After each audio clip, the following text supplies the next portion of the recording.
How many guns do you think you could carry up that building over there? Probably like 4,000 rounds of ammo and like 30 guns with a bunch of bump fire stocks. Light work, light work.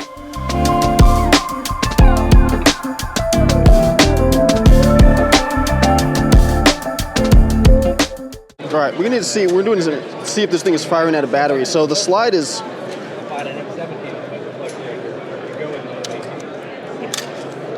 I run an M17 to my flex and M18 to my carry. Yeah. No. And then all my mags interchange. Oh, and I put the hood on? Gentlemen, we're here at SHOT Show 2025. Will H&K make an XM8? Are tactical lever guns dead? And what kind of cocaine does Kel-Tec have at their booth? We're gonna find that out today. Been working on this for a while. We didn't tell anybody about it. We wanted to just sort of boom, mic drop it at the show. Yeah. And so we're going to have production on these in 2025. Wow. So That's this was serial number 1 is here, serial number 2 is over at the DSA booth. Nobody wanted to kill me. And it's going to be a collector piece, boutique gun. You know, we don't have exact time or price yet, but it is happening. Very cool. It is happening. Well, that's awesome. What's the ETA about? When in the year? I think we're actually going to have complete guns before summer. Really? Yeah. Well, that's gonna be cool. Yeah, DSA is working on them. As far, you know, right now we got the first few sample guns here at the show, but the plan is to have guns by summer. Okay. Of course, you know, Murphy could raise his ugly head or something. As always, yeah, it could happen, I'm sure. Yeah. But that's very cool. Either way, though, it's going to happen. If it's not summer, it's going Right. The plan is 2025. We're hoping we can have it by summer. Okay. And the MSRP, you guys saying what that is, what you're aiming for right now? We don't have a price yet. Okay. We haven't nailed it all down. It's like I say, it's going to be a boutique gun. For sure. So, you know, I'm not going to say any pricing. Yeah, not $500 probably. I honestly We're stuck in traffic right now in Vegas trying to get into the Venetian. It's not a very fun experience. We took a wrong turn and we ended up like on the docking bay. But you know what? We're going to get there at some point. I want to talk to my friend Hammy here. This video is actually brought to you by Hammy. Hammy, what are you excited about to see products here? I know that Kel-Tec, you know, they're got something coming out. Do you have any booths that you're excited to go see? I'm excited for the PTR booth. I'm really big into silencers. Their 3D printed stuff's cool. HK also, with HK USA, I'm hoping they'll show off some cool new products. And as far as any of the retro AR stuff, is there anything you guys are doing expanding in 2025 with? Of course, the DOE. Yeah. We just dropped that on Friday. Yeah. Sold out in about 15 minutes. There's certain components. We have lots of other components are being machined every week. Yeah. I figure we're going to have pretty hot demand for the first couple of months. Then it'll level off. Right now it's black only, complete guns and upper halves. We're going to end up doing gray anodized uppers and lowers. We're going to end up doing front end parts. Okay. And then we're going to also offer new manufactured handguards as a component part people can buy to replace the ones they have from their other ones they've built previously. Gotcha. Okay, very cool. Now I remember when because I followed the forum, it was on ARFCOM, you had that going for a while, and I used to see like people all the time saying like, hey Mike, can you make this one experimental gun of something that was an experiment back, and do you still get that a lot? Like, are people always still doing that, really? And no matter what we do, somebody's going to come in and go, oh, you should build this, or you should build that. And how many of those people are actually going to buy it? I feel like. Well, so on those kind of threads, my rule of thumb is if I post hey, and this is from our time at Nodak too, I say, hey, we're going to make these, how many people want to get in on this? And out of 100 guys that commit to buy in the thread, you're going to get about a 20 to 30% return on people actually following through. That whole, well, how much for one rib joke, right? That's what Harlan and I would talk about. Some guy'd call up and want us to make some weird esoteric version of something. Okay, we can make you one, but it's going to be $10,000. You know, we have to look at economy of scale, how much is the tool up, and is it really a viable product? Yeah.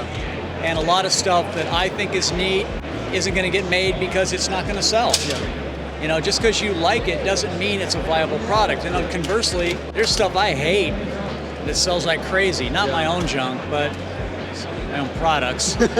Sorry, I didn't mean to trigger anybody, but just, you know, it's like there's weird stuff out there that sells like crazy, and it's not something I'm into. MP5K. Are you more of an MP5K man or a full-size MP5? Cameraman. Gotta be a fool. Honestly up there. That's The MP5 SD? yeah. See, that one's the rimfire one. I don't think they have a legit. Those are 22. Yeah, this is a 9mm. Have you slapped an H&K MP5 before? I haven't actually. Dude, feels good, doesn't it? Feels fantastic. Now, I know, I believe SHOT Show last year, you guys had you had a Colt, like a proof of concept Colt LMG. LSW. Yeah. Thing. Is That's a concept car. Because I know that the tooling, from the little research I've done on it, can be very expensive because a lot of stuff's in Canada now. Is there any realistic expectation that maybe, obviously not this year, but in a few years, you guys would look into that more? That is in the long-term goal category. Don't hold your breath. It may take us a couple years to get around to that. I mean, you can see on the PSA wall over there, engineering is quite busy. And so the engineering cost and the tooling cost for that is going to be very high. Yeah. And so, you know. It'd be cool, but is it going to be, it's back to that thing of, is it going to be worth that money, or how many people are actually going to buy it? Because Right. And the other thing, it's really a collector piece in a lot of ways. It's a boutique gun, it's a collector piece, it's a barbecue gun, whatever terminology you want to use. I think in a lot of ways the window for the American RPK is we're on the tail end of that. Yeah. I don't see, if we had maybe done this 4 years ago, we'd be riding that wave. But I don't see the sort of American RPK trend. The market for that to be extended. Like standard, think about this. Okay, a guy, he wants an A1 clone. It's lightweight, it's fun to shoot. He wants a 9mm DOE. It's lightweight, it's fun to shoot. Those guns are reasonably affordable. You get into an LSW or an LMG variant, okay, so it's gonna be a lot more expensive to buy in. I mean, I think originals are like $4,000 for those upper halves. Like the parts kits? They're really expensive, right? It's gonna be expensive for us to make it if we make it. Yeah. So if we do, it's going to be a higher end product. Yeah. So now you spent, say, $2,000. I'm just throwing a number out, but you spend $2,000 on a 15-pound upper. How often are you going to shoot that? Are you going to go walk around and LARP in the woods with that? No. I mean, I might, but I don't know how long I'll do it for. You're going to get tired really quick, and you'll be like, "This isn't fun. Yeah. I'm going to shoot this off the bench. I'm only going to shoot off the prone." Yes. Yeah. You know what I mean? Yeah. I used to be a gun tuber like you. Then I took a demonetization to the knee. Feels like an airsoft gun. This underneath the M16A3 would go crazy. Now, one more question I want to ask. What's the relationship? I know, so PSA owns you guys, right? Now, how are you guys in a separate shop? Is it separate group of people building the rifles in PSA, or what's the? Okay, so H&R is a separate company, but it's one of the JJE family. So JJE Capital is the Overlord Corporation. PSA, AAC, H&R, Lead Star Arms, they're all subsidiaries of JJE Capital. Okay. So H&R is a separate company. We are in the same facility as PSA at the Dunbar plant, but I have my own area. I have my own armorers. We build all of our own guns. I got a crew of like 6-7 guys, and we build our own stuff. Gotcha. So, I mean, that's under my supervision. Yeah. You know, my anal retentive German Swiss Capricorn ways are the reason why this product line has been successful. Right. That's I think a lot of people had those kinds of questions, so it's good to get clarification on how that kind of works in a rough sense.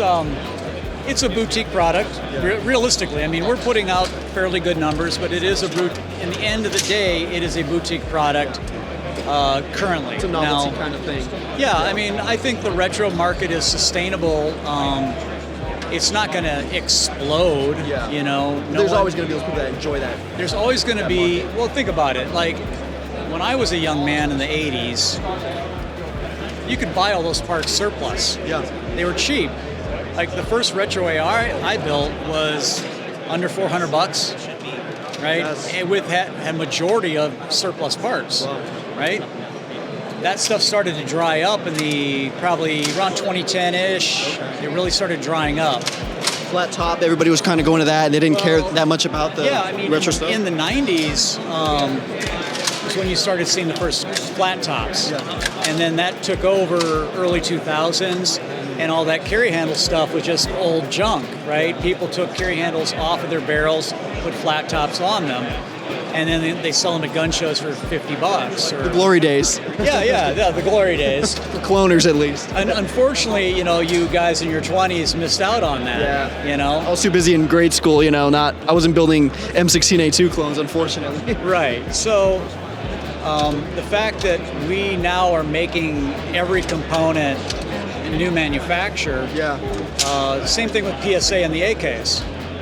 That Nodak Spud prospered under the parts kit market. We were making sheet metal receivers for all the AKs. They were coming in, and we were very successful at that. When those kits started to dry up, it really put a crimp in our business. We started moving into the retro AR stuff. Gotcha. Right?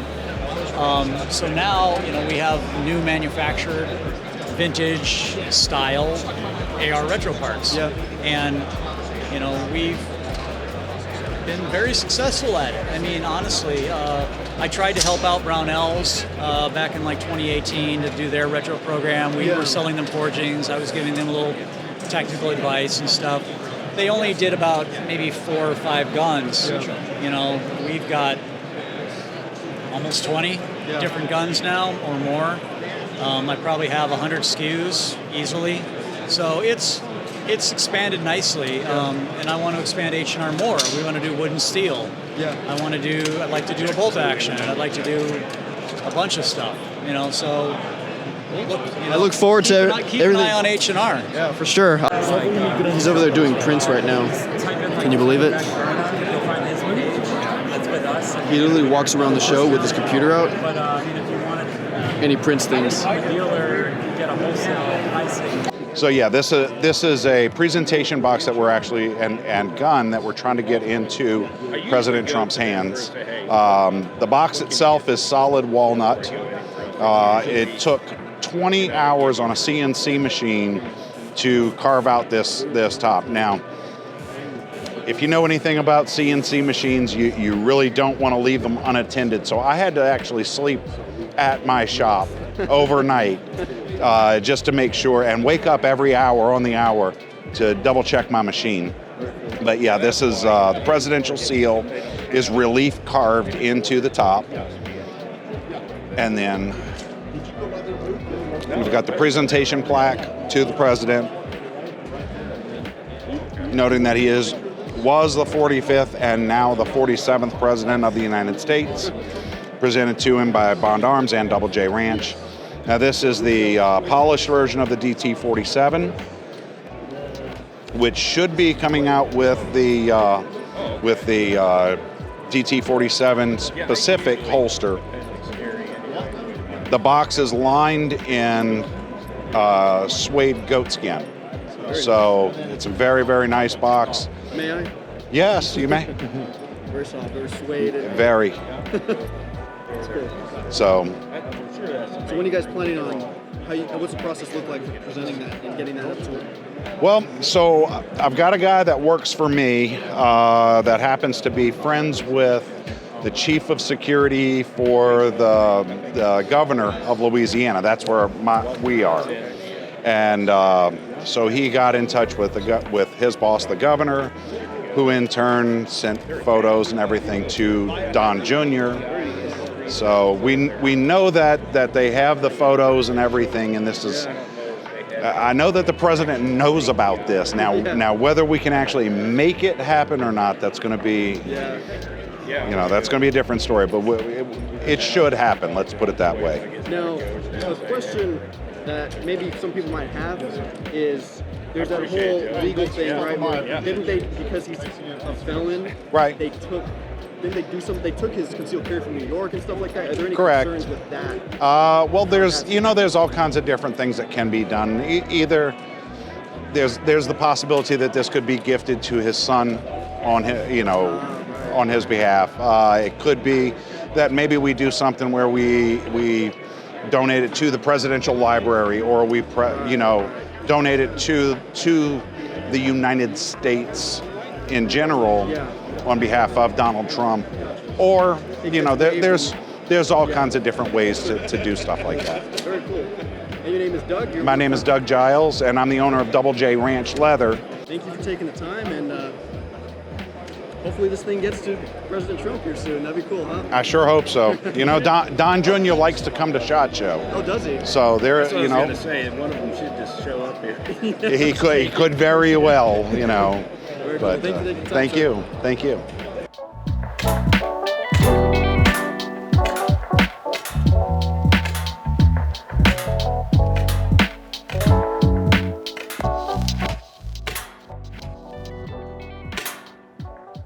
Thousands of dollars, right?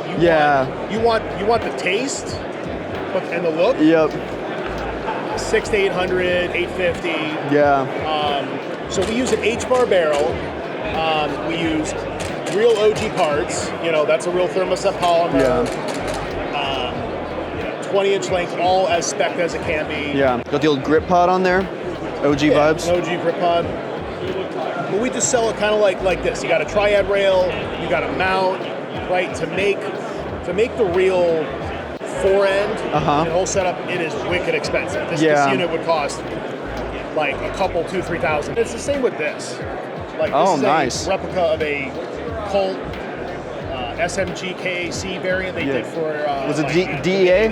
Yeah. Yeah. Is that so? That's actually suppressed? No. Okay. It's Okay. fake. Gotcha. It's fake. It's fake until you make it. For effects, for extra. That's pretty cool, though. Are you guys gonna offer anything with actual? No bolt. That's pretty sick, though. Just, traveling to, the West Coast from the East Coast in airplanes. Yeah. They don't like that stuff. That is pretty sick. Are you gonna be offering any of these, like this one or this one with like carry handles, fixed carry handles, or are they gonna be in the flat top? Yeah. So this is interesting, right? Try finding an upper with no forward assist. So this is done with the forging, halfway's done, and then machined. So the old Colt from like the early 2003 when they started doing flat tops, they never had a real forging. It was all machined. Oh, interesting. Yeah. So that's what kind of like this is. So we take the brass deflector off the forward assist. That's cool. And we make it look as possible. Because I think the only ones that are like this are like the Colt SMG uppers, right? Yes, that's what all these are all clones of like the 639, the 5940. But this is a 5.56 gun. It's just, or is it 9mm? This is 5.56 lower, and then what we do is okay, gotcha. Yeah, you take your OG, conversion with the cam in it.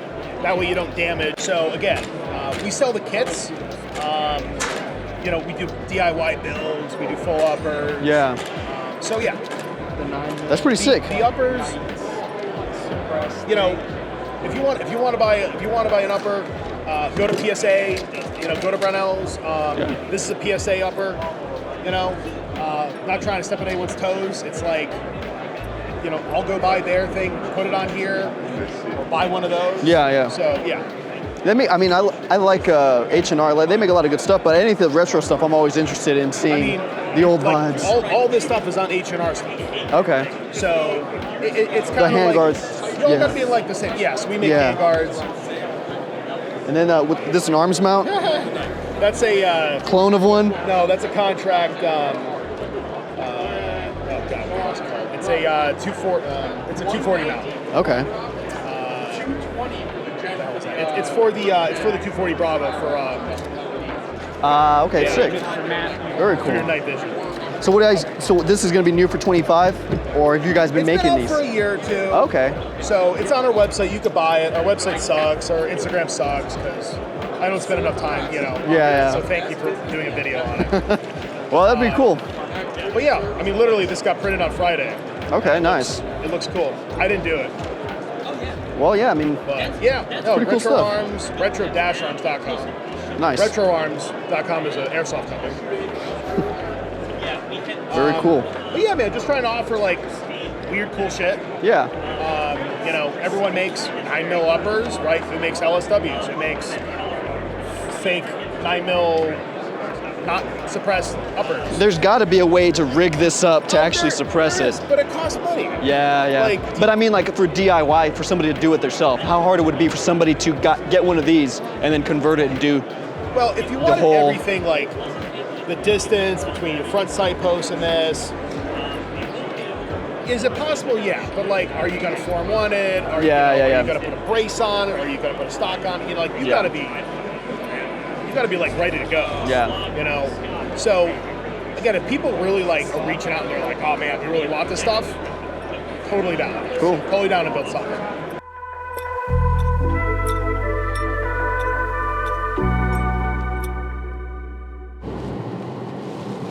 Yo, battle bots. Hammy, you should go. I feel like you'd be good at battle bots.